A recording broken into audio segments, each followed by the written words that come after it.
Meghan Markle has never been one to miss a spotlight, and once again, she has proven that nothing, not even America's greatest pastime, can escape becoming a stage for her never-ending need for attention. This time, it's the Dodgers World Series victory, which she allegedly transformed into yet another theatrical display featuring high-pitched shrieks and exaggerated triumph, as though she personally pitched the winning ball. But beneath this dramatic celebration, one thing stood out: Prince Harry's exhausted presence, the portrait of a man dragged into yet another performance not of his own choosing. There is something almost painfully predictable now about Meghan's public behavior. Every moment must be amplified, adorned, elevated into a spectacle. A simple cheer for a sports win becomes an operatic moment. A private reaction morphs into a broadcast of excessive enthusiasm, choreographed excitement, and, inevitably, an implicit message: "Look at me, I'm the star here." And there sits Harry, the once carefree royal who brought genuine charisma to events, now seemingly relegated to the role of background prop. He is present, but overshadowed, visible, yet voiceless, physically there, but spiritually absent.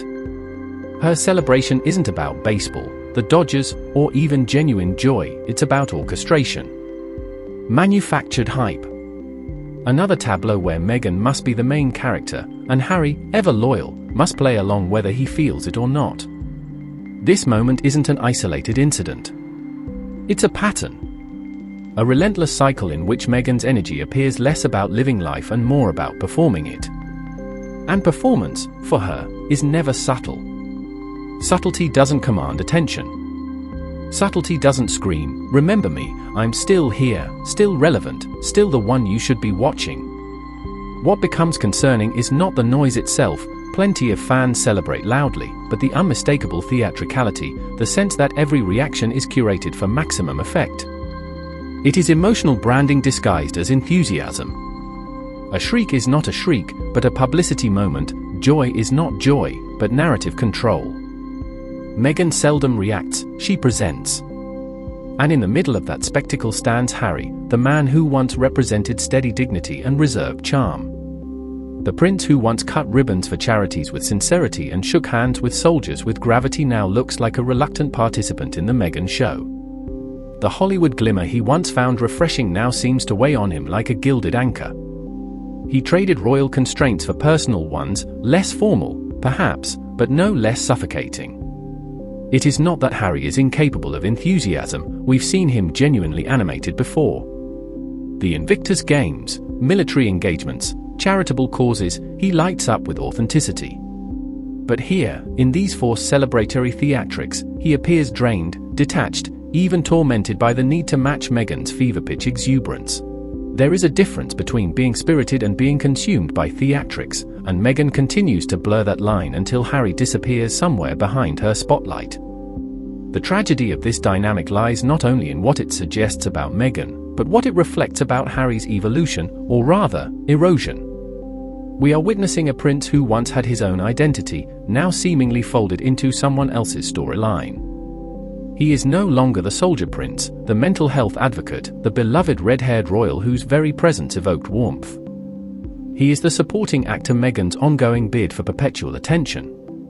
The one who claps, nods, stands nearby, and occasionally forces a smile that never reaches his eyes. Meghan's defenders will call it empowerment, individuality, a woman taking control of her image. But empowerment without moderation becomes vanity. Voice without balance becomes noise. And independence that overshadows one's partner becomes domination disguised as liberation.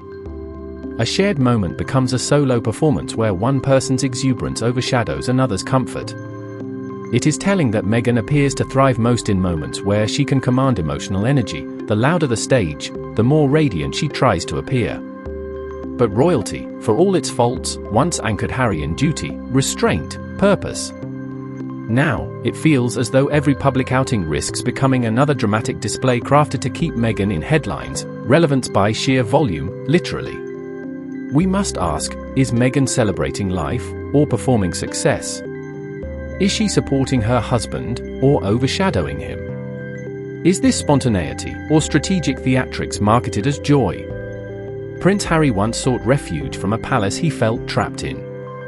Yet now, he appears to live within a different kind of palace, one built not of monarchy, but of Meghan's ceaseless self-curation. Less ceremonial, more emotional, less historic, more Hollywood, and far more demanding in its need for constant spotlight and validation. In the end, the Dodgers may have won the World Series, but Meghan ensured the moment wasn't just a sports victory. It became another episode in her ongoing saga of attention-driven theatrics, where even Harry's happiness seems negotiable, and his peace, far too often, feels overshadowed by her dramatic pursuit of center stage. Public life should not feel like a never-ending audition. And if Harry ever hoped for a life quieter, simpler, truer than palace walls, this certainly doesn't look like it. The torment isn't loud, but it is visible in the silence between Meghan's shrieks, a reminder that freedom without peace is simply noise wearing a crown.